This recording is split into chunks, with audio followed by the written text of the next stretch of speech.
Good morning. I am Sophie Maxwell-Polglase, and welcome to my presentation on embedding a mini lesson. Before I go any further, I would like to acknowledge Aboriginal and Torres Strait Islanders as the traditional custodians of the land. I pay respects to the elders of past, present, and future, and acknowledge their spiritual connection to country. I would also like to thank them very much for allowing me to be here today to present. Okay, so to begin, just a little outline of my presentation. My presentation will be divided into 4 sections with subsections included. So firstly, we have part 1, which is the curriculum and classroom connections, followed by part 2, resource selection and discussion. Thirdly, my mini lesson, and lastly, my reflection. Okay, let's get started. So part 1, curriculum and classroom practices. So my specific lesson will be guided by an inquiry question, apologies. This inquiry question surrounds the idea of identity, which is the focus for this class. The question is identity, what makes us who we are? Moving on to the aims and purposes of this mini lesson. I have 4 specific aims derived from the Australian curriculum. Firstly, identify and explore ideas and viewpoints regarding identity. Second, building knowledge and understanding around identity. Thirdly, understanding how accents, styles of speech, and idioms express and create identity. And lastly, identify and recognize text features, including narrative, voice, and identity building, and our connection to country. I have listed 3 possible learning outcomes from this activity, although there are many. Firstly, students are expected to gain an understanding of how identity is formed and how different experiences shape our identity.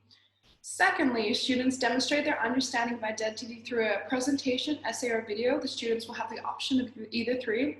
And lastly, students demonstrate their understanding of textual conventions. Curriculum links.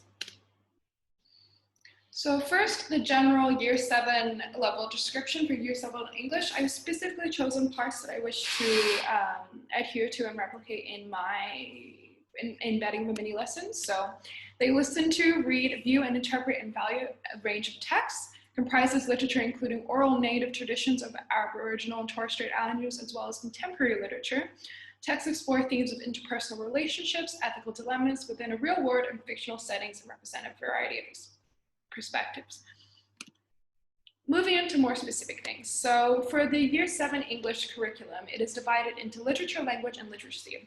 So under literature, I have identified specific areas in which I would like to focus on. So for literature and context, I would like to focus on identifying and exploring ideas of viewpoints, issues of events and characters and how they're represented from different historical, more importantly for this assessment, cultural context, and building knowledge and understanding in relation to history, culture, and literary heritage of Aboriginal and Torres Strait Islander peoples.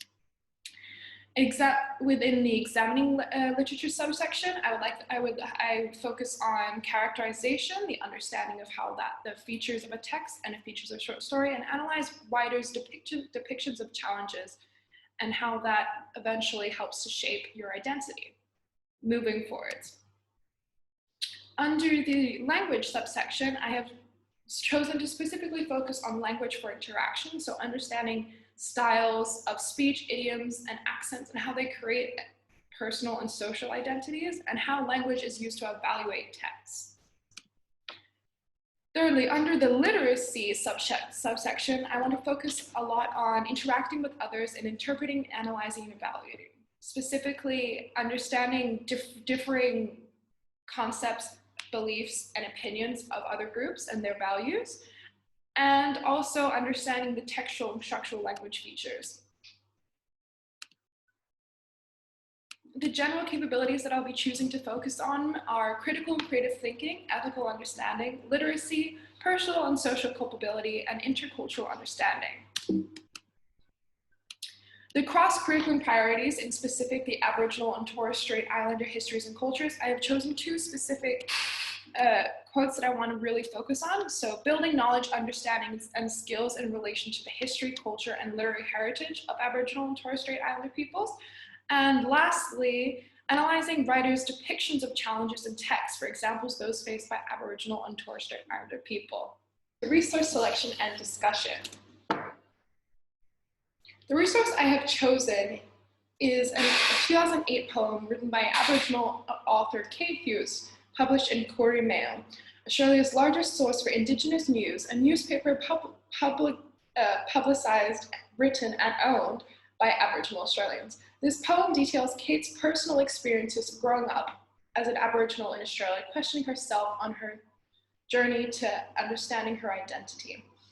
Just to basically summarize this poem, Who Am I? This details her personal experience growing up as an Aboriginal Australian in China and the challenges that she faced and how this eventually affected her concept of self and her creation of identity. Moving forward onto my resource justification. So just in general, the reason I chose to use this resource, which I hopped on a little bit previously, is that it's a useful, age-appropriate source on the concept of identity, and it gives students insight into the experiences of Aboriginal and Torres Strait Islander people. Now, in order to justify this resource choice, I've chosen to compare it against two resource justification methods. Firstly is Yarns, which was published in the Indigenous Australian Education in Chapter 10. So just to detail this a little bit, for Yarns, we have the concept of year. So this is talking about whether or not the source is up to date, which it is. This was written in 2008, so this is past a period of time in which sources genuinely did not reflect well on Aboriginal Australians. Now the author, with author, there's the issue is whether or not who the author is, how they identify with Aboriginal or Torres Strait Islander culture, whether or not they are part of it or if they consulted people upon this. And so for this source, the author identifies as Aboriginal Australian, so that ticks that box. Representation. So for this section, it's about whether or not people are represented in a balanced way that's not biased or describing another way. There's accurate depictions of Australian Aboriginals and names of places. For this, it is an accurate representation because it's her personal story, so you can't exactly examine it as a whole, but as a personal experience. Fourthly, we have N, which is about nouns. So this is about careful word choice, making sure that the words used in this source are appropriate, in specific the way that they choose to name Aboriginal places or people. And I think that this is definitely appropriate as it's someone's personal experience who identifies as Aboriginal. And lastly, sensitivity. So this is a big thing when it comes to source, whether or not it's being sensitive to the Aboriginal culture and understanding and trying to avoid grouping everybody as a shared experience. So for this is a little bit tricky, but yet again, as it's a story about personal experience and it's a personal story, I definitely think that this meets this justification. Now moving on to the resource guide for Aboriginal studies in Torres Strait Islander. There's obviously a lot of cross-section between the two because the Yarns method was developed with this method with the resource guide in mind. So firstly, we have authenticity. So it is not out of date, it has accurate material, and it does not perpetuate terra nullius. Sorry if I pronounced that wrong. It's an inclusive text. It also portrays a balanced presentation because it reflects the position of the author herself as a personal experience. Thirdly, there is participation by Aboriginal or Torres Strait Islander as the author identifies as Aboriginal. Accuracy and support. This poem has been given justification and credibility by being posted in the Koori Mail. And lastly, exclusion of content of a secret or sacred nature. Since the story just details personal experiences, it is definitely careful to exclude anything that would be secret or sacred in nature. So part 3, my mini lesson plan. Okay, so this is the general structure of my mini lesson. So it will include an identity drawing, teach a read aloud of the poem, which students will follow along with a paper copy, a yarn circle, which includes focused questions regarding the text, and then student independent time to work on their assessment. Okay, so part 1, identity drawing. So the first step is our Who Am I drawing. So students create a drawing using symbols, letters, and colors to portray what identity means to them. Who am I? The teacher will model with an example and explanation of her drawing. At the bottom here, I have a general example of something a student might want to do. Right? And the next step is anonymous share time. Students place their drawings face down on the table, shuffle them, and then pick someone else's. They read through another student's. As they read through another student's drawing, they should be thinking about how their identity and what makes their identity is similar or different to other students. So this first part employs Yonka Porter's 8-way pedagogy, which is applicable to all learners as a strong pedagogical framework. It employs the use of symbols and images, also the concepts of deconstructing and reconstruction with regards to your own personal identity. This step also employs teacher modeling and also relies on students' pre-existing knowledge, which is beneficial as a knowledge foundation. Step 2 utilizes anonymity to provide students comfort in sharing and remove student bias. This also allows students to understand the similarities and differences by viewing identity through someone else. Part 2, teacher read aloud. So in this section, the teacher will read aloud the poem, Who Am I?, while students follow along with the paper copy. This is done because not all students are strong audio learners, so this provides them the chance to follow along on paper and read whilst the teacher reads aloud the poem. Part 3 is a yarn circle. So students are directed to sit in a circle and they take turns expressing their ideas, feelings, and thoughts about the text. The teacher is going to provide guided questions surrounding identity, connection to country, time and place, and the author's voice and narrative textual features. This method combines the traditional Socratic method with the understanding of indigenous ways of learning and doing, with a yarning circle, which provides them the opportunity to share and express feelings through oral means. Okay, part 4, student-directed work on assessment. So the first part of this, students will spend the rest of the class completing their assessment, which they already know about. The assessment is the creation of a video, presentation, or essay to detail what identity means to them and explore who they are through their connections to country, time, place, land, and their kinships.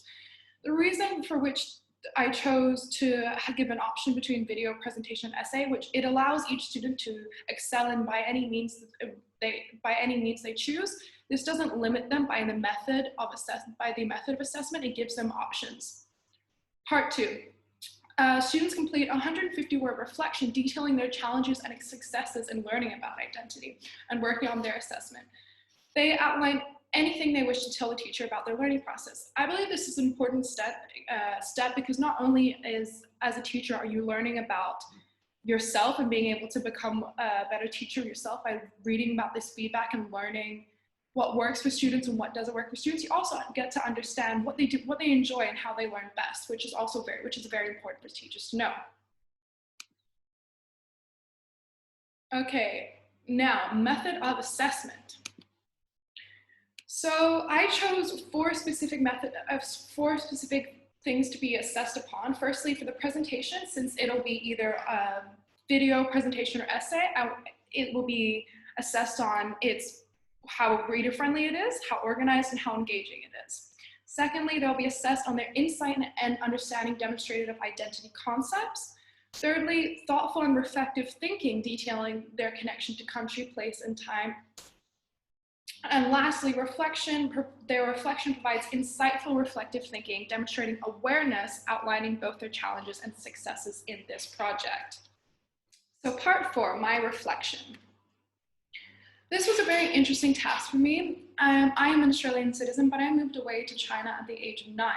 So I never really had the opportunity to learn about Australia, Australian culture, and Australian history. So this course really challenged my personal beliefs about Australia and my understanding, and it really opened and broadened my mind to the rich Aboriginal Australian Torres Strait Islander culture that we have in Australia, and it opened my eyes into different ways of thinking and teaching, and it taught me a lot about going outside of the regular box of teaching and the tools that you think that are required. This also was an interesting task for me as I'm currently living in Cambodia and I'm working at an international school. But my job is to work with 3 local Khmer children who have been selected for a scholarship program to this international school. So these girls represent the local community and local people of Cambodia, and they're being forced into a really uncomfortable situation at times, trying to fit into an international school identity. And I kind of was able to draw a lot of connections between their experiences in school and the ways in which they understand and how that differs from what we consider to be the norm in terms of our Eurocentric education. I really challenged this. And overall, I think the most interesting part for me is I've learned a lot about source credibility in terms of my history learnings. However, I never really got into the level of which the yarns and the guidelines explain it in terms of understanding representation, specific nouns, and sensitivity. That really opened up my eyes into looking at sources in a new light. Overall, this assessment was a lot of fun for me, and I really learned a lot. Thank you for an amazing semester. And lastly, here's my works cited. I used sources from the Australian curriculum, the critical selection of curriculum methods, my poem itself, Who Am I?, Queensland Studies Authority, and Jung Porter's Gateway Pedagogy.